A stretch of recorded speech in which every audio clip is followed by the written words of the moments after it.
Nitol tata নিবেদিত DBC নিউজের নিয়মিত আয়োজন সংবাদ সম্প্রসারণে সবাইকে স্বাগত জানাচ্ছি আমি শোভন আরেফ। দিনের বাছাই করা সংবাদ এবং এর পর্যালোচনা নিয়ে সংবাদ সম্প্রসারণে আজ অতিথি হিসেবে অনলাইনের মাধ্যমে যুক্ত হচ্ছেন ঢাকা বিশ্ববিদ্যালয় মার্কেটিং বিভাগের অধ্যাপক ডক্টর মিজানুর রহমান, আছেন সিনিয়র সাংবাদিক আবু সাইদ খান এবং সাবেক পররাষ্ট্র প্রতিমন্ত্রী আবুল হাসান চৌধুরী। সবাইকে স্বাগত জানাচ্ছি আমাদের আজকের আয়োজনে। করোনা খুবই গুরুত্বের সাথে সবগুলো বুলেটিনে আমাদের স্থান পেয়েছে, তবে আবুল হাসান চৌধুরী আছেন। শুরুতে আপনার কাছে যেতে চাই রোহিঙ্গা প্রসঙ্গে, যেটি আজকে প্রধানমন্ত্রী বলেছেন যে রোহিঙ্গাদের নিজ দেশে ফেরাতে মিয়ানমারকে চাপ দিতে হবে। D8 সম্মেলনে প্রধানমন্ত্রী এই কথা বলেছেন। D8ভুক্ত দেশগুলোর চাপে আদৌ সেটি সম্ভব হবে কিনা, যেখানে মিয়ানমারেই এখন এক ধরনের গণতন্ত্রকামী অভ্যুত্থান চলছে। আবুল হাসান চৌধুরী, আপনার মতামত শুরুতে। প্রথমেই আমি যেটা বলতে চাই যে D8 এর একেবারে চিন্তা লগ্নের থেকে, উষালগ্ন না, কনসেপশন স্টেজ থেকেই বাংলাদেশ সম্পৃক্ত এবং বিশেষভাবে মাননীয় প্রধানমন্ত্রী এই D8 এর সূচনা লগ্নের সাথে সম্পৃক্ত ছিলেন। তিনি ইস্তানবুলে যান এবং ইস্তানবুলে আলোচনা হয়েছে। সেই বিশদ আলোচনা যদি আমি নাও করি, একটা কথা তুলে ধরতে চাই, কারণ আমার এখানে অত্যন্ত শ্রদ্ধেয় দুই বিশিষ্ট আলোচক আছেন, আবু সাইদ ভাই, মিজান ভাই, তারা জানেন, কিন্তু অনেকেই হয়তো জানেন না যে একটা সিদ্ধান্ত নেওয়া হয় যে জনসংখ্যার ভিত্তিতে নির্ধারণ করা হবে কোন দেশ দ্বিতীয় শীর্ষ সম্মেলন করবে।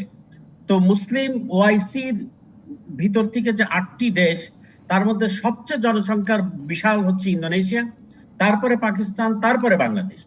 ইন্দোনেশিয়া তাদের অর্থনৈতিক কারণে সে সময় D8 করতে পারে নাই, কিন্তু তখন পাকিস্তান এগিয়ে আসে বলে আমরা তো স্বাভাবিকভাবেই সেই সময় মাননীয় প্রধানমন্ত্রী শেখ হাসিনা বলেন যে আমি একমাত্র বোন, এই আহ্বান করেন এবং সেটা মেনে নেয়। আপনারা জানেন দ্বিতীয় D8 শীর্ষ সম্মেলন এই ঢাকায় হয়েছিল এবং আমি নিশ্চিত আজকে প্যান্ডেমিক না থাকলে আবারও ঢাকায় সেইভাবেই হতো, যা ভার্চুয়াল হয়েছে, আমি অভিনন্দন জানাই।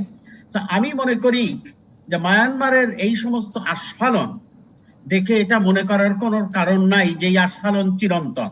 ইয়াহিয়া খানের ব্যাপারেও সেই রকম মনে হয়েছিল। আং সান সুচি বিরাট ভাবে নিজেকে কম্প্রোমাইজ করেছেন এই মায়ানমারের হত্যাকারী জুন্তার সাথে বন্ধুত্ব করে। স্বাভাবিকভাবেই বাংলার নেত্রী, সর্বকালের সর্বশ্রেষ্ঠ বাঙালি জাতির জনক, বঙ্গবন্ধুর কন্যা, আমাদের এই যে সীমাহীন দুর্দশায় যে রোহিঙ্গারা আজকে আপনার সম্মুখীন হয়েছে, তার কথা D8 এ তুলে ধরবেন। আপনি চিন্তা করে দেখেন, D8 এর সদস্য ইন্দোনেশিয়া, D8 এর সদস্য মালয়েশিয়া, D8 এর সদস্য ইজিপ্ট, D8 এর সদস্য পাকিস্তান। আচ্ছা, পাকিস্তান যদি দূরেও রাখে, এই আসিয়ানের 2টা গুরুত্বপূর্ণ দেশ। আরেকটা কথা আমি বলবো, আরেকটা বিশেষ বিষয় নিয়ে মাননীয় প্রধানমন্ত্রী উত্থাপন করেছেন। এই যে আমাদের এখন যে প্যান্ডেমিকের অবস্থা, আমরা দেখেন জুমে আলাপ করছি, আমাদের এখানে একজন বিশিষ্ট শিক্ষাবিদ উপস্থিত, আমরা অনলাইন অনেক শিক্ষা চালিয়ে যাচ্ছি। এটা সিএকো অনলাইন ইউনিভার্সিটি, যেটা নিয়ে অনেকদিন ধরে সালাউদ্দিন কাসেম খান সাহেব নিজেকে সম্পৃক্ত রেখেছেন এবং মাননীয় প্রধানমন্ত্রী মালয়েশিয়াতেও এই কথা তুলে ধরেছিলেন এবং এটা উনি বারবার বলেছেন। এটা ও যেহেতু ওআইসি কান্ট্রির ভিতর থেকে এটা বেরিয়ে আসছে, আমি আশা করব যে D8 এর যে সম্মেলন হচ্ছে তারাও এই প্রস্তাবটাকে সামনে আনবে। কিন্তু সবচেয়ে বিরাট যে ব্যাপারটা খুব যথার্থভাবেই উনি তুলে ধরেছেন, যে এই যে মানবিক যে বিরাট আমাদের উপরে একটা আঘাত, সেই আঘাতটা প্রতিহত করার জন্য আজকে একটা খুবই ভালো পর্যায়ে আলোচনা হয়েছে। কারণ এই কথা আমরা মনে করি না, মাননীয় প্রধানমন্ত্রী যে উদাহরণ সৃষ্টি করেছেন পৃথিবীর আর কেউ করে নাই। মার্কেলকে আমি সম্মান করি, অভিনন্দন জানাই, কিন্তু মার্কেল ও মাননীয় প্রধানমন্ত্রী যে কাজ করেছেন এটা করেন নাই।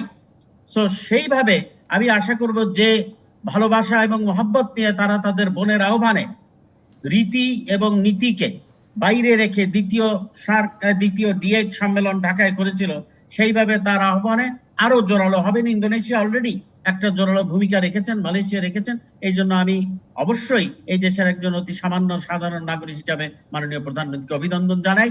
D8 এর যে এই অবস্থার ভিতরে ভার্চুয়াল কনফারেন্স, সেটাকে অভিনন্দন জানাই। জি, ধন্যবাদ আবুল হাসান চৌধুরী। প্রশ্নটি একইভাবে সংক্ষিপ্ত আকারে আমি করতে চাই আবু সাইদ খানকেও। D8 সম্মেলনে মাননীয় প্রধানমন্ত্রী এই সুযোগটা নিয়েছেন রোহিঙ্গাদের ফিরিয়ে দেবার চাপ যাতে আরও সৃষ্টি হয়, কিন্তু এই অতিমারির সময়ে বর্তমান প্রেক্ষাপটে, মিয়ানমারের প্রেক্ষাপটে সেই চাপটি কতখানি কার্যকর হতে পারে? রোহিঙ্গা প্রত্যাবর্তন আসলে কত দূরে রয়েছে? সেই চ্যালেঞ্জটি কীভাবে মোকাবেলা করা যেতে পারে? যে প্রধানমন্ত্রী আহ্বান যথার্থ, ডিএইচ এর দেশগুলোকে এগিয়ে আসতে হবে, তাদেরকে সোচ্চার হতে হবে। তবে ডিএইচ এর দেশগুলোর মাধ্যমে এই সমস্যার সমাধান হবে এমন তো নয়। এটা বিশ্ব জনমত গঠনের একটি অংশ, এবং এই ব্যাপারে বিশ্ব জনমত এবং এটার মিয়ানমারের উপর বহুমাত্রিক চাপ দরকার। কেবলমাত্র আহ্বান কিংবা উদ্যোগে হবে না, এর জন্য পশ্চিমা দেশগুলো অনেকটা এগিয়ে এসছে। কিন্তু আমরা লক্ষ্য করছি যে আমাদের দুই প্রতিবেশী, যাদের সঙ্গে আমাদের সবচেয়ে বেশি বাণিজ্যিক এবং কূটনৈতিক লেনদেন রয়েছে, যোগাযোগ রয়েছে, ভারত এবং চীন, তারা এখনো এগিয়ে আসছে না। বরং প্রকারান্তরে বিভিন্ন ঘটনার মধ্য দিয়ে প্রতীয়মান হচ্ছে যে তারা মিয়ানমারের সঙ্গে আছে। তারা মানবিক স্বার্থের চেয়ে বাণিজ্যিক স্বার্থকে বড় করে দেখছে। এটা আমাদের জন্য দুর্ভাগ্যজনক। তো আমরা আশা করব যে এখানে আমাদের একটা কূটনৈতিক তৎপরতা দরকার এবং এটাকে আরো ব্যাপক করা দরকার। যদিও সারা পৃথিবীতে প্যান্ডামিক চলছে, তার মধ্যেও কূটনৈতিক বিষয়গুলোকে আমাদের জোরদার রাখা দরকার। আমি এই প্রসঙ্গে ৭১-এর কথা বলতে চাই। ৭১-এ ভারত আমাদের পাশে দাঁড়িয়েছিলেন। তখন শ্রীমতী ইন্দিরা গান্ধী পৃথিবীর এক প্রান্ত থেকে আর এক প্রান্তে ছুটে গিয়েছিলেন এবং তার সঙ্গে একাধিক মিশন, একাধিক টিম কাজ করেছিল এবং সারা পৃথিবীকে তারা জনমত গঠনে যে ভূমিকা রেখেছিল সেটা ছিল গুরুত্বপূর্ণ। আমার মনে হয় আজ বাংলাদেশকেও এই ধরনের একটা সারা পৃথিবী ব্যাপী একটা সর্বাত্মক কূটনৈতিক তৎপরতা চালাতে হবে এবং বহুমাত্রিক চাপ সৃষ্টি করতে হবে। কেবলমাত্র একপাক্ষিক, দ্বিপাক্ষিক কিংবা ত্রিপাক্ষিক আলোচনা হবে না, বহুমাত্রিক চাপের মধ্য দিয়ে মিয়ানমারকে বাধ্য করা এবং সেই কূটনৈতিক তৎপরতার সময়ের দাবি বলে। জি, ধন্যবাদ আবু সাইদ খান। আপনি যে প্রসঙ্গ বলেছেন ঠিক সেটি ডক্টর মিজানুর রহমানের কাছে প্রশ্ন করতে চাই যে কূটনৈতিক যে চাপ কিংবা যে বহুমাত্রিক চাপের কথা বললেন আবু সাইদ খান, সেইটির সঠিক পথে রয়েছে কিনা বাংলাদেশ? আজকে D8 সম্মেলনে যে আহ্বান আমরা আমাদের প্রধানমন্ত্রীর কণ্ঠ থেকে শুনলাম, এই আহ্বানটি সামগ্রিকভাবে সমন্বিতভাবে আমরা সারা বিশ্বে ছড়িয়ে দিতে পারছি কিনা? ধন্যবাদ। প্রথমে বলি, আবুল হাসান চৌধুরী সাহেব আমাদের সাবেক পররাষ্ট্র প্রতিমন্ত্রী ছিলেন। উনি এটার আদ্যপান্ত তুলে ধরেছেন এবং সেখানে বাংলাদেশের যে অগ্রণী ভূমিকা D8 সম্পর্কে সেটা যথার্থই প্রতিফলিত হলো। আমি যেটা বলবো যে দেখেন, ওআইসিও কিন্তু একটা বড় সংগঠন ইসলামিক দেশগুলোর, সেখানেও একটা সিদ্ধান্ত বা ইভেন ওআইসি ভুক্ত দেশের একটা মামলাও করা হয়েছে সেখান থেকে। কিন্তু সমস্যা হচ্ছে ওআইসির সদস্য সংখ্যা বেশি হওয়ার কারণে এর মধ্যে কিন্তু খুব কমপ্যাক্ট একটা ডিসিশন নেওয়া খুব কঠিন। কারণ ওখানে সৌদি আরব থেকে আরম্ভ করে বিভিন্ন পারস্পরিক দ্বন্দ্বে জড়িত বিভিন্ন দেশ যখন থাকে, তো স্বাভাবিকভাবে সেখানে খুব একটা মানে এককভাবে জোরালো সিদ্ধান্ত নেওয়ার যে জটিলতা, সেটা আমি মনে করি D8 এ নেই। সেক্ষেত্রে এটা একটা খুব কার্যকর একটা পদক্ষেপ হতে পারে। এই D8 থেকে যদি একটা ঘোষণা আসে, আমাদের সাংবাদিক আবু সাইদ ভাই যেটা বললেন, ব্যবসায়িক যে ব্যাপারটা, মানে চীন তো আসলে মূল চালিকা, অর্থাৎ পুরো ঘটনার নেপথ্যে যারা কাজ করতে পারে বা যার দ্বারা এটা সমস্যার সমাধান হতে পারে সেটা হচ্ছে চীন, এবং ভারতও কিছুটা। কিন্তু চীন হচ্ছে মুখ্য অ্যাক্টর এখানে। তো সেই ক্ষেত্রে তাদের বিনিয়োগ যেটা মিয়ানমারে, তাদের বিশাল একটা বিনিয়োগ, ইনভেস্টমেন্ট একটা ব্যাপার আছে। কিন্তু আপনি যদি সম্মিলিতভাবে দেখেন, মালয়েশিয়া, ইন্দোনেশিয়া থেকে আরম্ভ করে এই যে D8 ভুক্ত যে দেশগুলো, যার মধ্যে মানে অত্যন্ত শক্তিশালী দেশও আছে দু একটা, তো এই যে এদের সাথে যে চীনের যে বাণিজ্যিক অথবা স্ট্র্যাটেজিক যে সম্পর্ক, এটার গুরুত্বটা যদি তুলে ধরা যায়, অর্থাৎ এই D8 ভুক্ত যে দেশগুলো আছে সেই দেশগুলো একটা শক্তি এবং বাণিজ্যিক অথবা স্ট্র্যাটেজিক অবস্থান থেকে যে এদের এককভাবে মিয়ানমারের এই সম্মিলিত প্ল্যাটফর্মটার গুরুত্ব যে অনেক বেশি, এটা যদি চায়নাকে অনুধাবন করা যায়, বোঝানো যায়, অথবা চায়নার উপর যেটা চাপ প্রয়োগের একটা প্ল্যাটফর্ম হিসেবে এটা ইউজ করা যায়, আমি মনে করি এটা একটু অনেক বেশি কার্যকর হবে। আর এমনি মিয়ানমারের যে বর্তমান অবস্থা, এখন এখান থেকে কিছুই আশা করা যাচ্ছে না।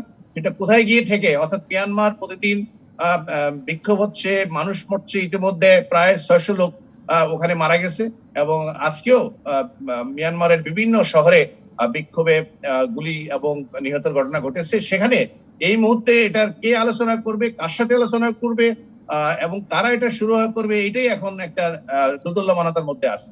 তো সেই ক্ষেত্রে আমাদের হয়তো এইটাও একটু অপেক্ষা করতে হবে। আর সবচেয়ে বড় কথা হচ্ছে এই সবকিছুর পেছনে নেপথ্যে যে শক্তিটা কাজ করতেছে সেটা হচ্ছে চীন, এবং চীনকে এই D8 থেকে যদি একটা মেসেজ দেওয়া হয় যে তোমার যে বাণিজ্যিক স্বার্থের কথা তুমি যেটা চিন্তা করো বা স্ট্র্যাটেজিক স্বার্থ, সেটা কিন্তু এই দেশগুলো ইন্দোনেশিয়া, মালয়েশিয়া থেকে আরম্ভ করে যেই ডিরেক্টভুক্ত দেশগুলো, সেটার সম্মিলিত যে অবদান, অর্থাৎ তোমার ইকোনমিক কন্ট্রিবিউশন বা স্ট্র্যাটেজিক কন্ট্রিবিউশন, এটাকে যদি তুমি ইগনোর করো, তাহলে তোমার এটা তোমার শেষ মানে পর্যন্ত তোমার মিয়ানমারের উপর চাপ সৃষ্টির সাথে সাথে চীনকেও যদি চাপে ফেলা যেতে পারে, পরোক্ষভাবে সেটি কাজে লাগতে পারে, যেটি আপনি বলছেন। ডক্টর মিজানুর রহমান, অসংখ্য ধন্যবাদ। যেহেতু আবুল হাসান চৌধুরীকে আমরা পেয়েছি, বিরতিতে যাবার আগে ওনার কাছে কোভিড সংক্রান্ত বিষয়টি মতামত জেনে নিতে চাই। আজকে ৭৪ জনের মৃত্যু ঘটেছে, প্রতিদিন মৃত্যুর সংখ্যা ছাড়িয়ে যাচ্ছে আগের দিনকে। আর যেভাবে শনাক্তের দ্রুত সংক্রমণ হচ্ছে, সেই পরিপ্রেক্ষিতে লকডাউনের মধ্যেও আমরা বাণিজ্যিক বিষয়গুলোকে অনেক বেশি প্রাধান্য পেতে দেখছি। আগামীকাল থেকে দোকানপাট এবং শপিং মল সীমিত আকারে খুলবে। সব কিছু মিলিয়ে করোনা মোকাবেলায় ঠিক পথে আমরা রয়েছি কিনা, আবুল হাসান চৌধুরী, আপনার মতামত জানতে চাই। আনমিউট করতে হবে হাসান ভাই, আপনার আনমিউট করতে হবে। হ্যাঁ জি বলুন। এবার বলুন। আমরা তো যারা বিভিন্ন ভাবে দেখছি, আমরা একটা খঞ্জিত চিত্র দেখছি। আমরা কেউ চায়ের কাপে কথা বলতে বলতে বলছি এটা খুলছে কেন, কিন্তু মাননীয় প্রধানমন্ত্রী এবং যারা সিদ্ধান্ত নিচ্ছেন তাদের তো সম্পূর্ণ জিনিসটা সামগ্রিকভাবে বিচার, বিশ্লেষণ, বিবেচনা করতে হচ্ছে।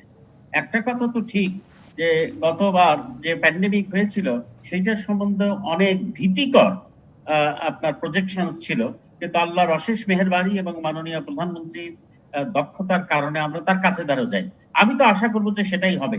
এখন লাইফ অ্যান্ড লাইভলিহুডের এই সংগ্রাম, আমরা সকলেই সিঙ্গাপুর জানি। দেখেন সিঙ্গাপুরের মূল কয়েকটা, সিঙ্গাপুরের নিজস্ব কোনো আপনার রিসোর্স নাই, কিন্তু তারা তো ডিপেন্ড করে লার্জলি হেলথ, ট্যুরিজম, আমরা জানি এটা। সেই সিঙ্গাপুরে একেবারে কমপ্লিটলি শাটডাউন। এখন কিছু কিছু সময় কিছু সিদ্ধান্ত নিতে হয়। আমার মনে অন্তত এই কোনো সন্দেহ নাই যে এই সমস্ত সন্দেহ এই সিদ্ধান্ত নেবার আগে সব দিক চিন্তা ভাবনা করেই নিয়েছেন, এবং খোদা না করুক যদি পরিস্থিতি খারাপের দিকে যায়, আরো কঠোরভাবে আবার লকডাউন স্থাপন করা হবে, এ বিষয়ে আমার সন্দেহ নেই।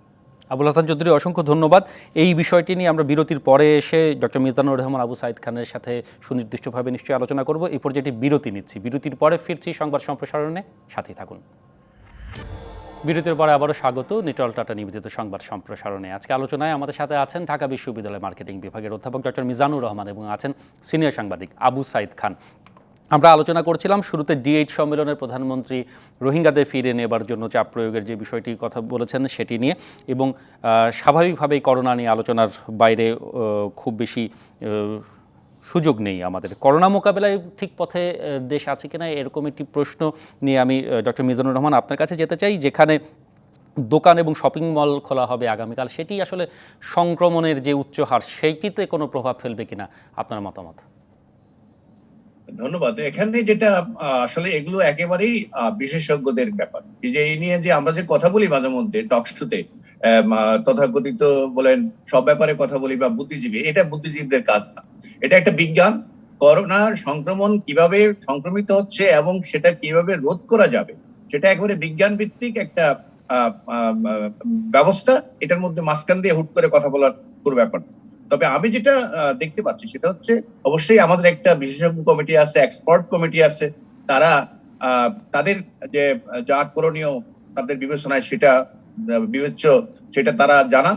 আর একই সাথে সাথে এই পুরো বিষয়টাকে আবুল হাসান চৌধুরী সাহেব যেটা বলছেন, গ্লোবালি পুরো জিনিসটা আবার একটা হচ্ছে আমাদের এই স্বাস্থ্য, করোনা এবং করোনার ঝুঁকি, আর একটা হচ্ছে আমাদের জীবন, বেঁচে থাকা এবং খাওয়া দাওয়া, কর্ম, এই সবগুলো নিয়ে যখন একটা গ্লোবাল পার্সপেক্টিভ সিদ্ধান্ত নিতে হয়, তখন অনেক সময় আমাদের কাছে সিদ্ধান্তগুলো দুই রকম মনে হতে পারে। কিন্তু আসলে শেষ পর্যন্ত আমরা বিগত দিনে যে সকল বিষয়গুলো নিয়ে আমরা সিরিয়াসলি আশঙ্কা করেছিলাম, এবং এটা হবে ওটা হবে, গার্মেন্টস খুললে গার্মেন্টস এর সব লাশ পড়ে থাকবে, তারপরে বড় বড় বিভিন্ন বিষয় নিয়ে যখন কথা হয়, তখন দেখা গেছে আসলে যে পরিমাণ আশঙ্কা করা হয়েছিল সেরকম আমাদের তেমন কিছু হয়নি। আমিও আশা রাখি। ডক্টর মিজানুর রহমান, আমি একটু মাঝখানে বলতে চাই যে আমি ভাইরোলজিস্ট না। হ্যাঁ কিন্তু না ঠিক আছে, virologist- গণমাধ্যমেই ভাইরোলজিস্ট কিংবা জনস্বাস্থ্য বিশেষজ্ঞরা কিন্তু আমাদের টেলিভিশন সহ বিভিন্ন গণমাধ্যমেই বলছেন যে তারা লকডাউন বলতে আরো কঠোরভাবে সেই বিষয়টি যাতে পালন করা হয় সেই বিষয়টির প্রতি জোর দিচ্ছেন। হয়তো বিচ্ছিন্নভাবে বিক্ষিপ্তভাবে আলোচনাগুলো হচ্ছে, কিন্তু আমরা দেখছি যে সরকার বিভিন্ন সময় বিভিন্নভাবে তাদের সিদ্ধান্তগুলো বদলাচ্ছে। সেই জায়গাটি কি সঠিক মেসেজ দিচ্ছে কিনা, যাদের জন্য সচেতনতা বাড়ানো দরকার সেই জায়গায় ঠিক মেসেজ যাচ্ছে কিনা? আসলে লকডাউন যে শব্দটা, এটা লকডাউন বলতে কি বোঝায়, ডেফিনেশন এবং ডিকশনারি মিনিং এগুলো যদি ধরেন, তাইলে সত্যিকার অর্থে লকডাউন কোনো অবস্থাতে বাংলাদেশের মধ্যে তো দেশে এটা কার্যকর করা যাবে না। এখানে সেখানে যেটা আপনি মনে করেন গত বছর যেটা লকডাউন করা হয়েছিল, না করে বলা হয়েছিল সাধারণ ছুটি। সাধারণ ছুটি আমরা পেলাম এবং সবাই কক্সবাজারে বেড়াতে চলে গেলাম। এইবার বলা হলো যাতে যেতে না পারে সেজন্য অফিস আদালত খোলা রাখা হবে। অফিস আদালত খোলা মানে আংশিকভাবে খোলা রাখা হবে, কেউ যাতে বাইরে না যায়। কিন্তু দেখা গেল ওই অফিস আদালতে যাওয়ার জন্য আবার বিরাট জটলা। তখন আপনি মানুষ হাহাকার, পরিবহন পাচ্ছে না, মাইলের পর মাইল হাঁটছে। সেটা আবার তখন বলা হলো সীমিত পরিসরে অর্থাৎ শহরে টাউন সার্ভিস গুলো চলবে। এই যে বিষয়গুলো আছে, একটা হচ্ছে আপনি আইডিয়াল একটা ডিসিশন যে এই হওয়া উচিত। আমি তো মনে করি একবারে কারফিউ দিয়ে সবকে ঘরে বন্দি করাই বোধহয় সর্বোত্তম পন্থা হতে পারে এই করোনা সংক্রমণ রোধ করার। কিন্তু এটা কি বাস্তবে সম্ভব বাংলাদেশের মতো দেশে? আর এটা কি অ্যাফোর্ড করতে পারবো আমরা? কিন্তু আমরা আবারও বলি যে আমরা যে পরিমাণ স্বাস্থ্য সচেতন হওয়ার দরকার ছিল, তো সেটা যদি আমরা জোরালো ভাবে করতে পারতাম, আজকে এই এত দেখেন ৭৪ জন লোক মারা গেছে, যদিও সংক্রমণের শতকরা হিসাবে এটা কমে আসছে। এবং ভাইরোলজিস্ট না হয়েও যাদের সাথে বন্ধু বান্ধব আছে তাদের সাথে আলাপ করে শুনেছি, এটা এমন না যে এটা বাড়তে বাড়তে 30%, 70%, 40% এরকম হবে না। এটার একটা প্রাকৃতিক নিয়মে এটা এক জায়গায় গিয়ে থেমে আবার নিচের দিকে আসবে। এবং এটা নিয়ে আপনি যত চেষ্টাই করেন না কেন, যে এই এখনই আপনি এটাকে পুরাটাকে কোনো না কোনো ভাবে একেবারে নিচ্ছিন্ন করে ফেলবেন, এটা কোনো সম্ভাবনা নাই। সেটা কমিয়ে আনার জন্য যেটা দরকার সেটা হচ্ছে আমাদেরকে কঠোরভাবে স্বাস্থ্যবিধি মানা, এবং সেটা যদি মানতে বাধ্য করার দরকার হয়, অর্থাৎ আপনি সংক্রমক বিধি প্রতিরোধ ব্যাধি প্রতিরোধ যে আইন আছে, সেই আইনে কিন্তু মৃদু বল প্রয়োগ যদি দরকার হয়, সেখানে যদি আপনি কাউকে শাস্তি দিয়ে হলেও ওগুলো বাধ্য করেন আপনি। কারণ এই লকডাউনই এটার চূড়ান্ত সমাধান কিনা, অর্থাৎ লকডাউন শতভাগ করোনা বিস্তার রোধে কার্যকর কিনা, এটা নিয়েও কিন্তু সন্দেহ আছে। আপনি প্রথমত লকডাউন যেটা আক্ষরিক করতে লকডাউন, এটা আমাদের এখানে করা সম্ভব না, অথবা এইটাই একমাত্র মানে প্রতিরোধ ব্যবস্থা এটি পন্থা কিনা সেটি একটি মানে প্রশ্ন থেকে যাচ্ছে। ধন্যবাদ ডক্টর মিজানুর রহমান। আমি একটু আবু সাইদ খানের কাছে একই প্রশ্ন নিয়ে যেতে চাই, সেই সাথে যুক্ত করতে চাই যে টিকার দ্বিতীয় ডোজ শুরু হয়েছে, সেটিও নিশ্চয়ই এক ধরনের প্রভাব ফেলবে আমাদের সংক্রমণ রোধে কিংবা সংক্রমণের হ্রাস টেনে ধরতে। আবু সাইদ খান, হচ্ছে যে আমরা নিয়োজিত আত্মসমর্পণ করতে পারি। আমরা গতবার ভয়াবহভাবে আক্রান্ত হইনি, কথাটা সত্য। সেটা ভূপ্রাকৃতিক যে কোনো কারণে হোক হয়নি। এর মানে যে এবার যে ভ্যারিয়েন্ট গুলো আসছে সেটা তার চেয়ে ভয়াবহ হতে পারে। ইতিমধ্যে এই গবেষকরা দেখিয়েছেন, আইসিডিডিআরবি তারা গবেষণা দেখিয়েছে যে আমাদের যেখানে যে ভ্যারিয়েন্টটা আছে সেটা হচ্ছে দক্ষিণ আফ্রিকান ভ্যারিয়েন্ট, এবং সেটা খুব ভয়াবহ। এমনকি সেটা অ্যাস্ট্রাজেনেকা টিকাতেও সেটা প্রতিরোধ করা যাবে না। তো এই মত তারা দিয়েছেন। সেই ক্ষেত্রে আমাদের কঠোরতা দরকার, কিন্তু কঠোরতা অবলম্বনের ক্ষেত্রে যে সামগ্রিক এবং সমন্বিত পদক্ষেপ দরকার সেটা আমরা গ্রহণ করতে পারছি না, বরং ক্রমেই যেন শিথিল এবং এক ধরনের শৈথল্য এবং চাপের মুখে শৈথল্য প্রদর্শন করা হচ্ছে। ডক্টর মিজানুর রহমান যথার্থই বলেছেন যে কঠোর এটা বাধ্য করা, কিন্তু সেই বাধ্য করার ক্ষেত্রে আমরা লক্ষ্য করছি যে বিভিন্ন দাবির মুখে এটাকে আস্তে আস্তে শিথিল করে দেওয়া হচ্ছে, এবং এই শৈথিল্যের মধ্য দিয়ে এটাকে মোকাবেলা করা সহজ হবে না। স্বাস্থ্যবিধি মানতে হবে, এবং সেই সঙ্গে লোকদেরকে কতটা বেশি ঘরে রাখা যায় এবং রাস্তায় বেরোনো এবং ভিড় এবং বিভিন্ন জটলার মধ্য দিয়ে এটা ছড়ায়, এটা তো আজকে স্পষ্ট হয়ে গেছে যে এটা নিঃশ্বাস প্রশ্বাসের মাধ্যমে এটা ছড়াচ্ছে। অতএব সেখানে যে সামাজিক দূরত্বের বিষয়টা অত্যন্ত গুরুত্বপূর্ণ। তো সেখানে আমরা যদি আমাদের যদি মেলা বসে, আমাদের যদি খেলা চলে, আমাদের যদি অন্যান্য সামাজিক অনুষ্ঠান, বিয়ে শাদী সবকিছু চলতে থাকে, তাহলে এটা নিয়ন্ত্রণ করা সম্ভব হবে না। অতএব সেই জায়গাগুলোকে কিভাবে কঠোরভাবে নিয়ন্ত্রণ করা যায়, সেটা লকডাউনই বলুন আর নিষেধাজ্ঞা সাধারণ ছুটি যে নামেই বলুন, সেটা নিয়ন্ত্রণ, কিন্তু সেটি সুযোগ কি আর আছে কিনা আবু সাইদ খান, আপনি কি মনে করেন? মানে আমাদের পুরো বাস্তবতা জীবন এবং জীবিকাকে সমান্তরালে নিয়ে যাওয়া, সব প্রেক্ষাপট বিচার করে। এখানে জীবিকা আছে তো, জীবন তো বড়, এই বিতর্ক তো লাভ নেই। হ্যাঁ, 100 ভাগ লকডাউন করা সম্ভব না, দিনের পর দিনে লকডাউন করা সম্ভব না, কিন্তু একটা অফিস আদালতের সংখ্যা কমিয়ে দেওয়া যায়, এখানে দোকানপাট কিংবা সাময়িক সময়ের জন্য সবকিছু বন্ধ করে দেওয়া যায়, এটা কঠিন কিছু না। এবং এটা তো ক্ষতি হতেই পারে, হ্যাঁ অর্থনৈতিক ক্ষতি হবে, কিন্তু সেই ক্ষতি মেনে নিতে হবে, সারা পৃথিবী মেনে নিচ্ছে। অতএব আপনি জীবিকার দোহাই দিয়ে আপনি এই রোগকে, সংক্রমণের দ্বারগুলোকে বন্ধ করবেন না, সেটা তো হতে পারে না। সংক্রমণের জ্বালামুখগুলোকে বন্ধ করতে হবে, এবং সেইটা করার জন্য জীবিকার প্রশ্ন ক্ষতিগ্রস্ত হবে, এবং জীবিকায় যারা ক্ষতিগ্রস্ত হবে এবং যাদের বিভিন্ন করে তৃণমূলের মানুষ এবং খেটে খাওয়া মানুষ যারা বেশি করে ক্ষতিগ্রস্ত হবে, তাদেরকে এই প্রণোদনা দিতে হবে, তাদেরকে অনুদান দিতে হবে, কোনো বিকল্প নেই। এবং দরকার হলে আমাদের ভোগ অপচয় এবং বাজেটের এমনকি প্রয়োজন হয় যদি উন্নয়ন কাটেল করে মানুষের জীবন তো বাঁচাতে হবে, এবং সেই বাঁচানোর ক্ষেত্রে এটা তো ফার্স্ট প্রায়োরিটি, এটা ন্যাশনাল প্রায়োরিটি, সর্বাগ্রে অগ্রাধিকার দিতে হবে মানুষের জীবন বাঁচানো, এবং সেই জায়গা থেকেই বিষয়টাকে বিবেচনা করা দরকার। আর আমরা যে তর্কটা করছি জীবন বড় না জীবিকা বড়, এটাকে আমার কাছে খুব তর্ক মনে হয়, একটা নিরর্থক তর্ক। আমাদের জীবিকার সংগ্রামকে রাখতে হবে, কিন্তু সেই সঙ্গে জীবনের প্রয়োজনে খানিকটা নিয়ন্ত্রণ করা, এবং কতটা নিয়ন্ত্রণ করা উচিত সেইভাবে পদক্ষেপ নেওয়া উচিত। কিন্তু আমরা যেটা দেখতে পাচ্ছি যে ক্রমেই দোকানপাট খুলে দেওয়া হচ্ছে ইত্যাদি, অফিস খুলে দেওয়া হচ্ছে, গাড়ি খুলে দেওয়া হচ্ছে, আমার কাছে মনে হয় এটা কোনো সমাধান না, বরং কিভাবে আরো এটাকে কমিয়ে আনা যায়, সেই জায়গাগুলোকে আরো কিছু কিছু ক্ষেত্রে নিষেধাজ্ঞা আরোপ করা যায়, এবং যে ক্ষেত্রগুলোকে নিষেধাজ্ঞা আরোপ করা কোনো ক্ষতি ছিল না, খুব বড় ধরনের হতো না, খেলা ঠিক আছে তো বন্ধ থাকতে পারতো, বইমেলাও বন্ধ থাকতে পারতো, অনলাইনে হতে পারতো। এবং এর আগে আমরা দেখেছি যে পর্যটন কেন্দ্রগুলো খুলে দেওয়া হয়েছে, কোনো কারণ আমি খুঁজে পাই না। তো এই সবগুলো আমরা বিবেচনা করি না। এবার আপনার দ্বিতীয় প্রশ্ন আসা দরকার যে টিকার ব্যাপারটা। হ্যাঁ, টিকাটা তো খানিক অনিশ্চিত হয়ে পড়েছে। তো প্রথম ডোজ যারা দিয়েছে, তো সেখানে সবাই টিকা পাবে না। তো আমার মনে হয় যে দ্বিতীয় ডোজ নিশ্চিত না করে আবার এটাকে কন্টিনিউ করা ঠিক হবে না। মানে সেই জায়গায় সেই আশা করছি যে মানে প্রথম ডোজের পর যে এক ধরনের শিথিলতা এসেছিল যারা টিকা নিয়েছেন তাদের মধ্যেও, সেই জায়গাটিতে নিশ্চয়ই আরো সচেতন হওয়া দরকার, যেটি ডাক্তাররা এবং বিশেষজ্ঞরা বারবার বলছেন। আবু সাইদ খান, ধন্যবাদ। ডক্টর মিজানুর রহমান, সাথে থাকুন, আমরা একটি বিরতির পরে ফিরে এসে বাকি বিষয় নিয়ে আলোচনা করি। ফিরছি আমরা কিছুক্ষণের মধ্যে, দর্শক নিশ্চয়ই সাথে পাবো আপনাদেরও। বিরতির পরে ফিরে এলাম নিটল টাটা নিবেদিত সংবাদ সম্প্রসারণে। আলোচনার জন্য আজকে আছেন একজন শিক্ষাবিদ এবং একজন সাংবাদিক, আছেন ডক্টর মিজানুর রহমান এবং আবু সাইদ খান। আলোচনার প্রায় শেষ দিকে চলে এসেছি। করোনার পাশাপাশি একটি অন্য বিষয় নিয়ে এই ফাঁকে আমরা আলোচনা করতে চাই। ব্যক্তিগত ফোনালাপ যারা ফাঁস করেছে তাদের চরম মূল্য দিতে হবে বলে হুমকি দিয়েছেন হেফাজত ইসলামের নেতা মামুনুল হক। সোনারগাঁয়ে যে কাণ্ড ঘটেছিল, তারপরেও যে হেফাজতের ভীষণ তাণ্ডব, তার পরবর্তীতে আজকে ফেসবুকে এসে এমন একটি কথা তিনি বলেছেন। আমি আবু সাইদ খান আপনার কাছে যেতে চাই এই প্রশ্ন নিয়ে যে মামুনুল হকের যে কার্যকলাপ, সেটি হেফাজতের ভাবমূর্তিতে কোনো প্রভাব ফেলবে কিনা?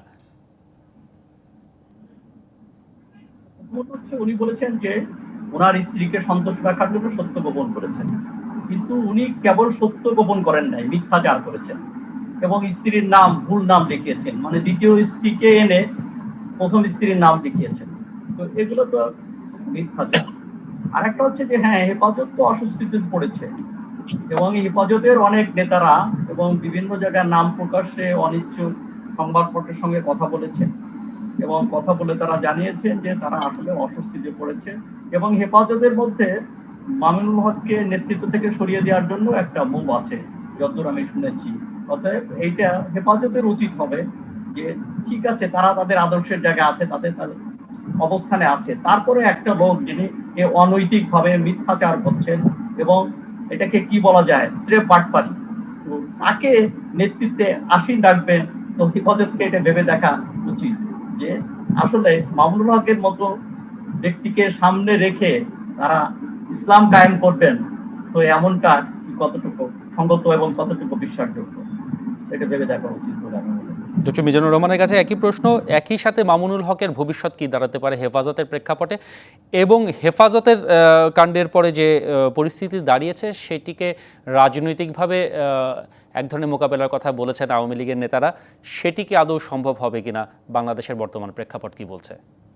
দেখুন, এই ঘটনা নিয়ে যেভাবে ধূম্রজাল তৈরি করা হয়েছিল, বিশেষ করে সোনারগাঁয়ে ঘটনার পরে মানে হেফাজতের শত শত বা হাজারে হাজার বা লাখে লাখে যে মাদ্রাসার ছাত্ররা যারা এখন ইহুদি নাসারদের তৈরি ফেসবুক এটাকে মূল হাতিয়ার হিসেবে ব্যবহার করছে, সেগুলো যদি আপনি পড়েন তাহলে আমার মনে হয় এটা এইভাবে শেষ হবে না।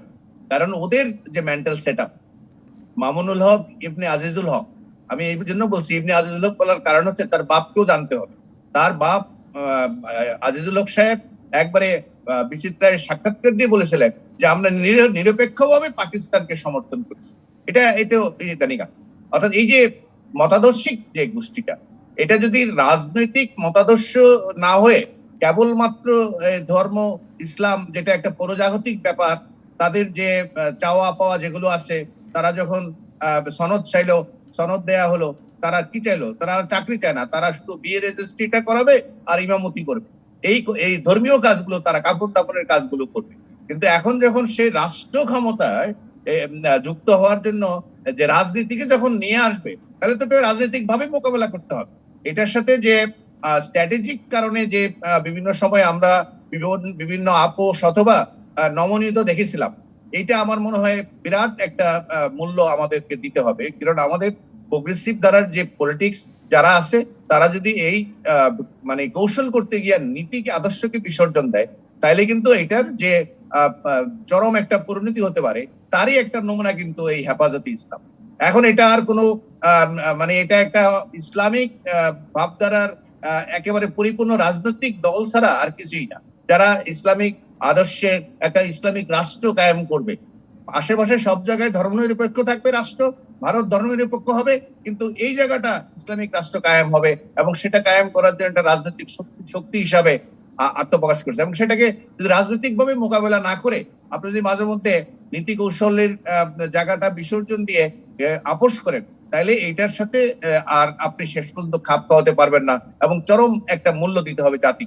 এটা এই মুহূর্তে এটাকে যেভাবে রাজনৈতিকভাবে মোকাবেলা করার দরকার সেভাবে করতে হবে। আর নাইলে আমাদের যে এই অর্জন, মুক্তিযুদ্ধের মধ্য দিয়ে আমাদের যে অর্জন, যে একটা ইসলামী বা ধর্মাশ্রয়ী রাজনীতির বিশ্বাসের উপর ভিত্তি করে যে পাকিস্তান রাষ্ট্র থেকে বেরিয়ে এসে সকলের জন্য একটা দেশ, সাম্যের দেশ, সকল ধর্মের দেশ এবং সকল সম্প্রদায়ের দেশ, এবং ইভেন ধর্ম না, শুধু যারা ধর্ম বিশ্বাস করে না তাদেরও এটা দেশ।